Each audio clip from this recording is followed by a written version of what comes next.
Fala, Marcílio. Rafael, boa noite. Boa noite. Só alguns pontos, né? Concordo com você, a gente tem uma ineficiência muito grande desses acordos internacionais. O protocolo de Kyoto, praticamente nenhum país respeitou. O crédito de carbono foi um grande fracasso. O Acordo de Paris também está sendo. Talvez o único grande acordo que tenha dado certo foi um chamado Protocolo de Montreal, lá em 87, que regulava a questão do CFC, que era do buraco da camada de ozônio. Aí realmente os países, eles É que isso aí era alteraram, uma né? bobeira tão pequena, sabe? Trocar uma coisinha. É bem diferente de liberar CO2 para a atmosfera, eu concordo com você, né? É, Você se define como um libertário. O aquecimento global, ele é uma pauta mundial e que, teoricamente, deveria, então, ter, pelo menos é o consenso mundial, né? Uma espécie de governança internacional que obrigasse os países a reduzirem essas emissões. Se não existe essa governança internacional, se não existe o Estado, como que a gente vai conseguir fazer uma espécie de pacto social global que consiga reduzir as emissões de gás carbônico para ajudar o mundo inteiro? Primeiro que assim, a gente não tem um governo mundial hoje, ainda bem, senão ia ser um desastre gigantesco. A gente tem um país em estado de anarquia, combinando um monte de coisa e dando para trás no fim das contas. E assim, como resolver? Vamos criar um governo global. Não, então vamos fazer o seguinte, vamos pegar político e vamos dar mais poder para eles. Pô, essa aí a gente sabe que sempre funciona, né? Nunca deu problema isso aí. Não acho. Como que a gente pode ter um pacto social? A resposta dura é não vai ter. Isso não vai acontecer. O que vai acontecer é que existe aumento de emissões agora por causa de desenvolvimento econômico. O que a gente pode fazer é tornar essa economia cada vez mais eficiente para que a gente não jogue coisa fora. Hoje a gente tem enormes eficiências na economia, como eu estava falando antes. Toda a parte logística de ficar levando e trazendo coisa da China, porque a gente coloca a fábrica lá, porque é mais fácil colocar a fábrica lá do que com toda a regulação na União Europeia, ou com todas as políticas que os Estados Unidos teve de subir regulações, de subir um monte de coisas, que tornou não competitivo colocar fábricas lá e elas foram para a China. Porque já não é mais nem salário. O salário de indústria chinês já é mais alto do que o brasileiro. O problema é regulações, burocracias e várias outras coisas que também são custos invisíveis no meio.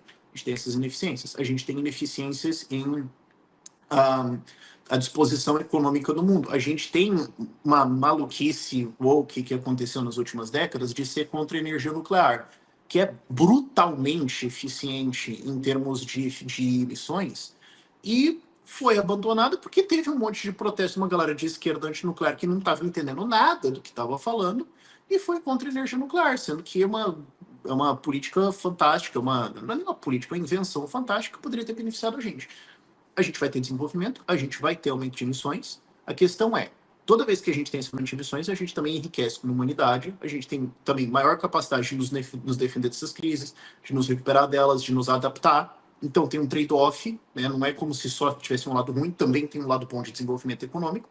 A gente não pode virar para Índia, para Nigéria, para Etiópia, para o Egito, que são países pobres, ou para a gente, e falar, não vamos ter mais emissão. Não dá, isso não é uma alternativa viável, não pode estar na mesa.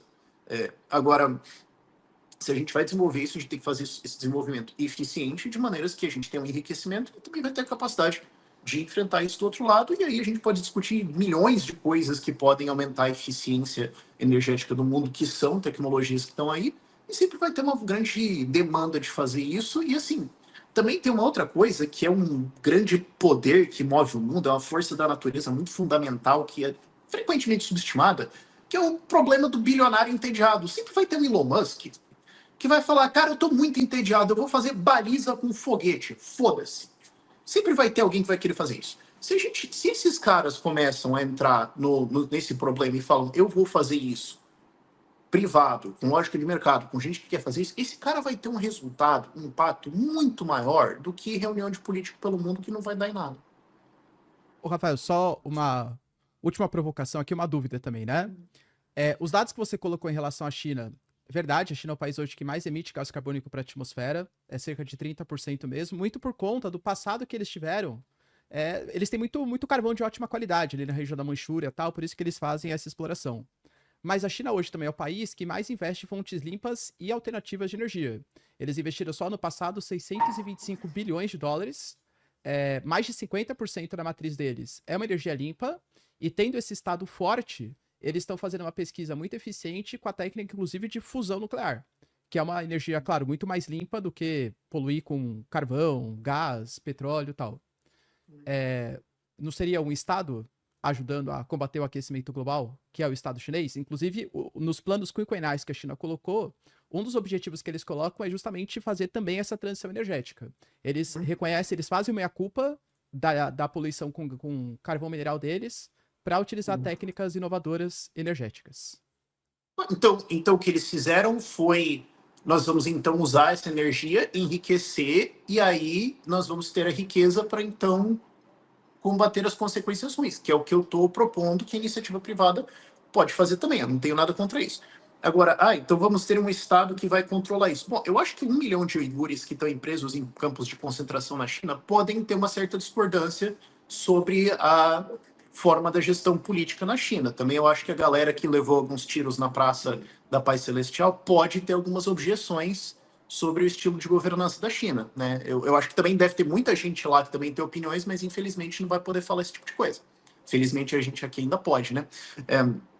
Então, assim, eles estão investindo nisso. Aí você me pegou no dado, eu não sei exatamente se é 50% ou como é que é. Agora, assim, quando você tem um país com uma economia grande dessa, os números vão sair grandes. Agora, o fato é, eles são o maior poluidor, eles não estão participando dessas conferências, eles não se importam, e se o Ocidente civilizado for fazer todas essas políticas, não vai mudar realmente nada. O que vai ter impacto futuro aí é basicamente Estados Unidos, Índia e China, que tem um grande peso, e o que os outros países podem fazer sobre essa matriz suja da China é falar: nós temos uma matriz mais limpa, vamos ter uma economia mais livre aqui. O Milei, por exemplo, está fazendo isso na Argentina. E isso vai atrair investimento e vai trazer indústrias da matriz suja deles para a matriz limpa da gente. Agora, por mais que eles estejam fazendo ou não estejam, eu não estou acompanhando exatamente os detalhes das políticas deles, não, isso não justifica você ter um regime ditatorial autoritário como você tem na China, nem eu acho que você teria algum planejamento político que vai conseguir ser melhor do que puramente desenvolvimento econômico privado. Porque se a gente tivesse esse desenvolvimento privado, vamos perceber isso hoje. Por exemplo, gás, energia gerada por gás, gera mais ou menos metade das emissões de carvão. Só que se você for hoje nos países desenvolvidos e falar: vamos fazer mais exploração de gás para fazer usinas de gás, você vai encontrar resistência política da galera do meio ambiente. Você fala: tá bom, mas e aí? A gente vai usar carvão ou nada? Qual a alternativa? Certo? Você tem essas pequenas soluções incrementais que já tem muito interesse de economia privada, de investidores privados em resolver, mas fica esbarrando em lobby meio ambiente que não é técnico, é só eles vira quase uma ideologia de degrowth, de a gente tem que encolher a economia para salvar o mundo, enquanto a China está pouco se lascando com isso. Rafael, obrigado demais pelo teu tempo. Não é só você estar bravo com a COP30, não, porque a gente vai mostrar também que Luísa Mel ela protestou também sobre esse evento aí. Obrigado demais, Rafael. Precisa voltar para cá também. Até mais. Vamos então aí, Homer, colocar esse vídeo de Luísa Mel protestando. Tem um protesto dela. De uma forma inusitada, Como né? que ela protestou, Fernando? Foi efetivo?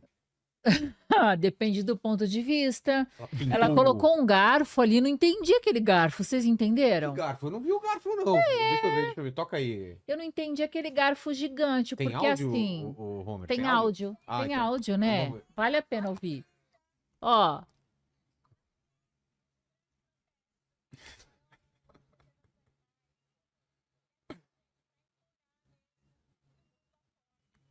Está aqui na COP30 e a principal causa da destruição da Amazônia, a principal causa da destruição dos nossos biomas é a pecuária. Infelizmente, aqui na COP30, enquanto eles discutem soluções para o planeta, eles vão fazer o quê? Comer os animais, contribuir para o agronegócio. Infelizmente, a gente sabe que o agronegócio manda no nosso país, mas e o nosso futuro? Vocês sabem, eu tenho um filho de 10 anos. Eu tô aqui por ele. Vocês sabem que eu nunca tirei a roupa assim, mas por isso, pra chamar atenção mesmo, gente. Vou falar que é pra aparecer a causa, pra ver se o mundo acorda. A gente tem pouco tempo pra mudança, pouquíssimo tempo. E é uma mudança que cada um pode fazer. 3 refeições por dia, você pode escolher entre destruir a Amazônia, salvar a Amazônia. Obrigado, Romulo. Obrigado. Salvar nosso... já vimos que Já tá mais bom, aí. né? Que garfo? Hã? Que garfo? No fim tem ela com o garfão lá, não sei se vai aparecer Vai aí. aparecer aí? Tem o garfo Tem o aí garfo? ou não? No final do vídeo, ela fica deitada e tem um garfão em pé. Animais da indústria do mundo inteiro. É isso que tá. Só, então, É. Ah, não sei, Não sei. não tem. Tem, ela deita e tem um garfão. Tem um garfão e tal. Que acho que Então- ela é a refeição. É isso que ela quer dizer. Entendi. Fica aí o protesto, né? De Luísa Mel. Né? É, tem o garfão, sim. E temos Jubilu, não temos no ponto aí? Vamos então ao comentário de Jubilu sobre os erros e acertos da COP30. É isso? Com áudio. Vamos lá. Vilela, ó, um prazer estar aqui com você no programa. Gosto muito de você e gosto muito do Inteligência. Bom, a COP começa, obviamente, cheia de polêmicas, com um discurso de abertura admitindo que nós falhamos em tentar conter o avanço da temperatura da Terra acima de 1,5 graus em relação ao que era em 1850. Nós não vamos conseguir fazer isso. A gente está vivendo num mundo que continua usando combustíveis fósseis e que, embora a gente esteja tendo uma transição energética, essas energias limpas que estão chegando, e aí um dado interessante que a COP trouxe, no ano passado houve um investimento muito maior em energias limpas, como eólica e solar, do que em combustíveis fósseis, mas essas energias que estão surgindo, elas são energias que estão sendo somadas ao combustível fóssil e não substituindo, porque o mundo ainda precisa de petróleo e vai precisar de petróleo por muito tempo. A gente tem que lembrar que nós estamos no momento de data centers para que a inteligência artificial possa funcionar. Isso indica o quê? Que para sustentar esses data centers, o mundo precisa de mais energia. Eu acabei de voltar da China e lá na China eles estão realmente preocupados em como a gente vai produzir energia para que a inteligência artificial possa funcionar. Ou seja, a perspectiva futura é de um mundo precisando cada vez mais de energia. Então é uma ilusão a gente achar que os combustíveis fósseis serão abandonados. Isso não vai acontecer. Agora, o que me chamou a atenção, por exemplo, na China, é que eles estão fazendo termoelétricas que são muito mais eficientes. Ou seja, são fontes de energia fóssil, poluem, contribuem para o aquecimento do planeta, mas de certa forma são menos impactantes do que as termoelétricas mais antigas. Então isso mostra mais ou menos uma tendência de para onde o mundo está caminhando. Então esse início da COP ele traz um pouco essa questão, inclusive uma questão que uma mudança de discurso, onde tudo bem, nós estamos falhando em manter a temperatura do planeta mais baixo, e ao invés de ficar focando tanto nisso, vamos começar a olhar para as pessoas. Vamos começar a olhar para as pessoas mais pobres e entender o que elas precisam para não sofrer tanto num cenário que só tende a piorar. Até o Bill Gates trouxe uma declaração, acho que na semana passada, que deu o que falar, de que esse alarmismo de que o mundo vai acabar, a gente vem percebendo que, de certa forma, não é bem o que vai acontecer. Mas nós temos certeza que o mundo irá se tornar cada vez mais difícil para os seres humanos viverem, principalmente os mais pobres. Então, às vezes, a gente fica nesse discurso de vamos salvar o planeta, e muitas vezes isso rouba a atenção para outros problemas que também são muito importantes, como queda da biodiversidade. Hoje, por exemplo, nós temos várias terras que deveriam ser férteis hoje no planeta e que são improdutivas, que estão degradadas, e isso obviamente pode causar um impacto nos próximos 10 anos no aumento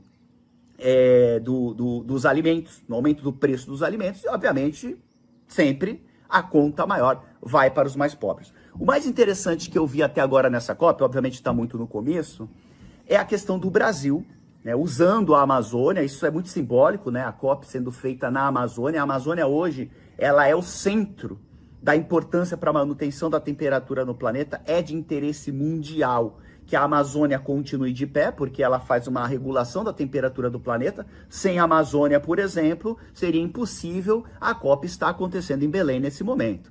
Belém se tornaria um lugar inabitável sem a Amazônia. E a Amazônia realmente caminha para um momento de degradação mesmo, onde a gente olha com preocupação porque ela vem se tornando cada vez mais seca e a floresta está sob um risco muito perigoso. Então, o que o Brasil está tentando fazer? Criar um fundo para que os países do norte, que são os que causaram essa bagunça climática, né, quem queimou combustível fóssil igual uns loucos e continuam queimando, são eles, Estados Unidos, que nem veio, União Europeia, China, agora a China mais recentemente, né, fazendo esse papel também.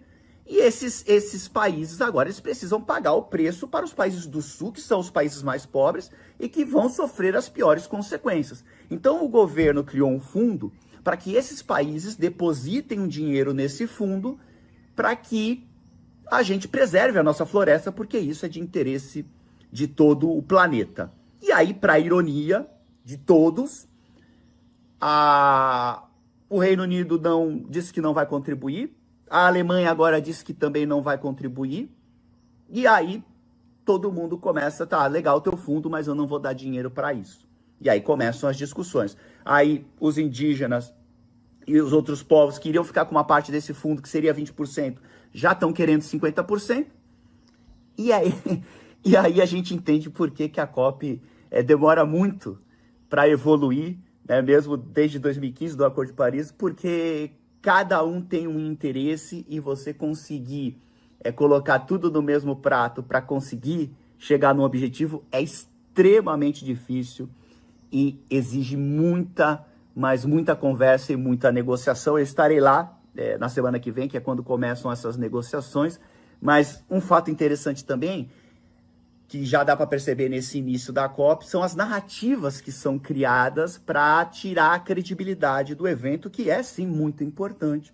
O Donald Trump, por exemplo, se eu não me lembro, acho que foi ontem ou antes de ontem, disse que uma estrada foi aberta ali no Pará, perto de Belém, para a COP. Ou seja, que destruíram uma parte absurda de florestas para a COP. Isso é uma mudança de narrativa. Na verdade, esse projeto é um projeto de 2012, é um projeto do governo estadual, né, do governo lá do Pará, e nada tem a ver com a COP.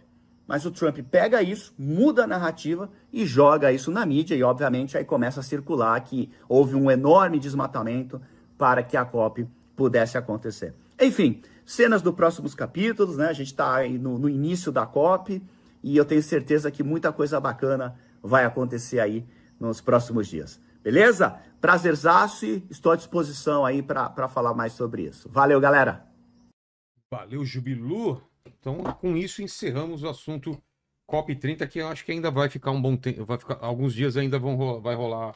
Tem bastante. Acho que vai até o dia. São 19 dias, se não me engano, né? Tem bastante tempo ainda de COP. De COP.